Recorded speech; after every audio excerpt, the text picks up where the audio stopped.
নমস্কাৰ এই মুহূৰ্তত ৰাজ্যবাসীৰ কাৰণে কেইবাটাও ভাল খবৰ আহি পৰিছে। আগবঢ়াইছো তাৰে প্ৰথমটো খবৰ। আকৌ মুকলি হ'ল হাজাৰ হাজাৰ চৰকাৰী চাকৰি। ৰাজ্যৰ হাজাৰ হাজাৰ চাকৰি প্ৰত্যাশীলৈ এটা ভাল খবৰ। আকৌ মুকলি হ'ল হাজাৰ হাজাৰ চাকৰি। বন বিভাগ বিজ্ঞাপন প্ৰকাশ কৰিলে SLPRBয়ে। 22 জানুৱাৰীৰ পৰা 22 ফেব্ৰুৱাৰী পৰ্যন্ত কৰিব পাৰিব আবেদন। ফৰেষ্টাৰ গ্ৰেড 1 পদৰ পৰা বোটমেনলৈকে পদ মুকলি কৰা হৈছে। ফৰেষ্টাৰ গ্ৰেড 1 পদৰ বাবে মুৰলী 211টা পদ মুকলি কৰা হৈছে। ফৰেষ্ট গাৰ্ডৰ বাবে 504টা পদ মুকলি কৰা হৈছে। গেম অফিচাৰ পদৰ বাবে 74টা পদ মুকলি কৰা হৈছে আৰু AFPF পদৰ বাবে 405টা পদ মুকলি কৰা হৈছে। কনিষ্টেবলৰ বাবে সৰ্বমুঠ 1375টা পদ মুকলি কৰা হৈছে। ফায়াৰমেন পদৰ বাবে 337টা পদ মুকলি কৰা হৈছে। কোনো ধৰণৰ আবেদন মাচুল নোহোৱাকৈ কৰিব পাৰিব আবেদন। লগতে ৰাজ্যৰ কৃষকসকলৰ বাবেও এটা ডাঙৰ খবৰ আহি পৰিছে। PM কিষাণৰ ধন লাভৰ বাবে কৰক 3টাকৈ জৰুৰী কাম। শীঘ্ৰেই কৃষকৰ একাউণ্টত সোমাব 22 নং কিস্তিৰ ধন। ফেব্ৰুৱাৰী মাহতে 22 নং কিস্তিৰ ধন পোৱাৰ সম্ভাৱনা আছে। একাউণ্টত 2000 টকা লাভ কৰিবৰ বাবে আজিয়ে কৰি লওক 3টাকৈ জৰুৰী কাম। PM কিষাণ ধনৰ বাবে EKYC আপডেট কৰাটো বাধ্যতামূলক। নতুনকৈ আবেদন কৰিব বিচৰাসকলে বনাই লওক ফাৰ্মাৰ ID। আধাৰ সৈতে লিংক কৰক আপোনাৰ মোবাইল নম্বৰ। 7টা প্ৰক্ৰিয়াৰ জৰিয়তে ঘৰতে কৰিব পাৰিব EKYC আপডেট। প্ৰথমে ভিজিট কৰক PM কিষাণৰ অফিচিয়েল ৱেবছাইটত। ৱেবছাইটত গৈ লগইন কৰক। তাতে EKYC অপশ্যনত ক্লিক কৰক। তাৰ পাছত আধাৰ নাম্বাৰ সৈতে কেপচা কোড দি চাৰ্চ কৰক।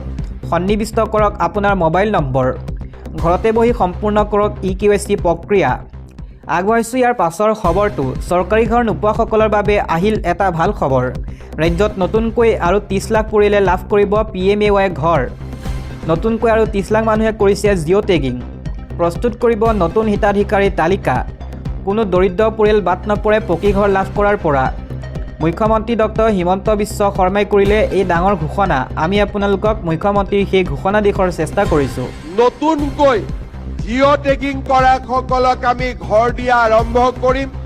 ঘৰ নিৰ্মাণৰ বিষয়ে আপোনালোকক ডিপাৰ্টমেণ্টে বুজাই দিছে। প্ৰথম কিস্তিৰ ধন পাম, ব্যৱহাৰ কৰিম, তেতিয়াহে দ্বিতীয় কিস্তিৰ ধন পাম। ইয়াত যদি প্ৰথম কিস্তিৰ ধন আমি উচিত ব্যৱহাৰ নকৰোঁ, আমি দ্বিতীয় কিস্তিৰ ধন চৰকাৰৰ পৰা নাপাম। সেইকাৰণে চৰকাৰে আগবঢ়োৱা ধনৰ যাতে সু এটা ব্যৱহাৰ কৰে তাৰ বাবে মই আপোনালোকক আকৌ এবাৰ অনুৰোধ কৰিম। নতুনকৈ জিঅ' টেগিং কৰা সকলক আমি ঘৰ দিয়া আৰম্ভ কৰিম। ঘৰ নিৰ্মাণৰ বিষয়ে আপোনালোকক ডিপাৰ্টমেণ্টে বুজাই দিছে। প্ৰথম কিস্তিৰ ধন পাম, ব্যৱহাৰ কৰিম, তেতিয়াহে দ্বিতীয় কিস্তিৰ ধন পাম। ইয়াত যদি প্ৰথম কিস্তিৰ ধন আমি উচিত ব্যৱহাৰ নকৰোঁ, আমি দ্বিতীয় কিস্তিৰ ধন চৰকাৰৰ পৰা নাপাম। সেইকাৰণে চৰকাৰে আগবঢ়োৱা ধনৰ যাতে সু এটা ব্যৱহাৰ কৰে তাৰ বাবে মই আপোনালোকক আকৌ এবাৰ অনুৰোধ কৰিম। নতুনকৈ জিঅ' টেগিং কৰা সকলক আমি ঘৰ দিয়া আৰম্ভ কৰিম। ঘৰ নিৰ্মাণৰ বিষয়ে আপোনালোকক ডিপাৰ্টমেণ্টে বুজাই দিছে।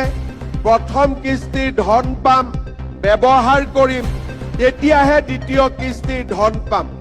ইয়াত যদি প্ৰথম কিস্তিৰ ধন আমি উচিত ব্যৱহাৰ নকৰোঁ, আমি দ্বিতীয় কিস্তিৰ ধন চৰকাৰৰ পৰা নাপাম।